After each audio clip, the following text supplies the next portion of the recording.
SIB మాజీ DSP Praneeth రావు కేసులో మరో ట్విస్ట్ చోటు చేసుకుంది. ప్రణీత్ రావును కస్టడీలోకి కోరుతూ నాంపల్లి కోర్టులో పంజాగుట్ట పోలీసులు పిటిషన్ దాఖలు చేశారు. వారం రోజుల పాటు పోలీస్ కస్టడీకి ఇవ్వాలని కోరారు. కాగా ఇప్పటికే ప్రణీత్ రావుకు నాంపల్లి కోర్టు 14 రోజుల జ్యుడిషియల్ రిమాండ్ విధించింది. ఈ క్రమంలోనే ప్రణీత్ రావు ప్రస్తుతం చెంచల్గూడ జైల్లో ఉన్నాడు.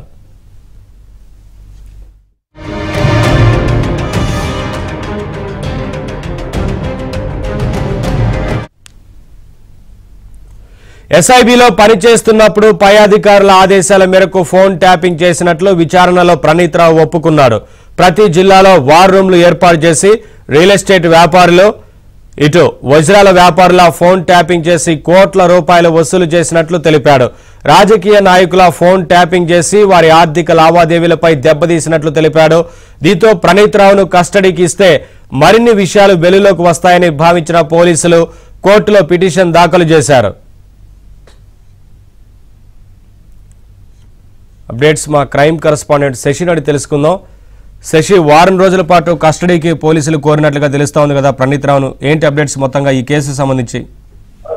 ఎస్ఐబి మాజీ డీఎస్పీ ప్రణీత్ రావును పంజాగుట్ట పోలీసులు అరెస్ట్ చేసి ఆ తర్వాత న్యాయమూర్తి ముందు హాజరుపరిచారు. అనంతరం 14 రోజుల పాటు రిమాండ్ విధించడంతో అతన్ని చెంచల్గూడ జైలుకి తరలించారు. అయితే ప్రణీత్ రావును అరెస్ట్ చేసి విచారించినటువంటి సమయంలో చాలా కీలకమైన విషయాలు ఆయన వెల్లడించినట్టు కూడా తెలుస్తుంది. మరోవైపు ఆయన ఇచ్చినటువంటి వివరాల మేరకు ప్రణీత్ రావును మరోసారి విచారించాలంటూ కూడా ఇటు పోలీసులు భావిస్తూ ఉన్నారు. అందుకు అనుగుణంగానే 14 రోజుల పాటు ఇప్పటికే రిమాండ్ లో ఉన్నారు కాబట్టి తమకు కస్టడీకి ఇవ్వాలంటూ కూడా ఒక పిటిషన్ ను ఇప్పటికే నాంపల్లి కోర్టులో దాఖలు చేసినటువంటి సందర్భం కూడా ఉంది.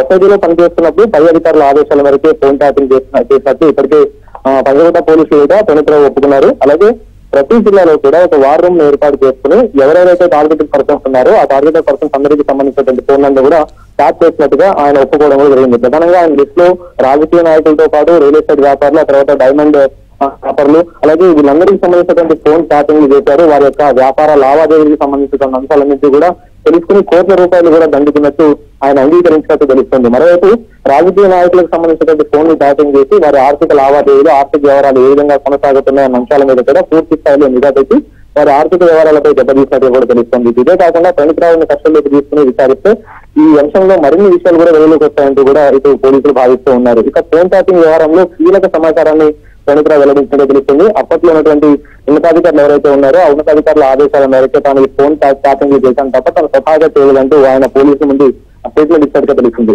ఫోన్ ట్యాపింగ్ చేసి సమాచారాన్ని అప్పుడు ఉన్నతాధికారులు ఎవరైతే ఉన్నారో ఆ ఎస్ఐబి చీఫ్ కావచ్చు, లేకపోతే ఆ డిఎస్పీగా ఉన్నటువంటి ప్రణీత్ రావు పైన ఎస్పీలు ఇంకా ఎవరైతే ఉన్నారో వాళ్ళందరికీ ఆ సమాచారం ఇచ్చినట్టుగా కూడా తెలుస్తుంది. మొత్తానికి ప్రజాప్రతినిధులు, అధికారులు, మీడియా, రియల్ ఎస్టేట్ సంబంధించిన ఫోన్లన్నీ కూడా ట్యాప్ చేసినట్టు ప్రణీత్ రావు ఇప్పటికే ఒప్పుకున్నారు. ఈ రోజు నాంపల్లి కోర్టులో ఆయన పిటిషన్ మీద కూడా వాదనలు జరుగుతాయి కాబట్టి అనంతరం అతని రిమాండ్ కు కస్టడీకి ఇస్తారనే విషయం తెలిసే అవకాశం ఉంది.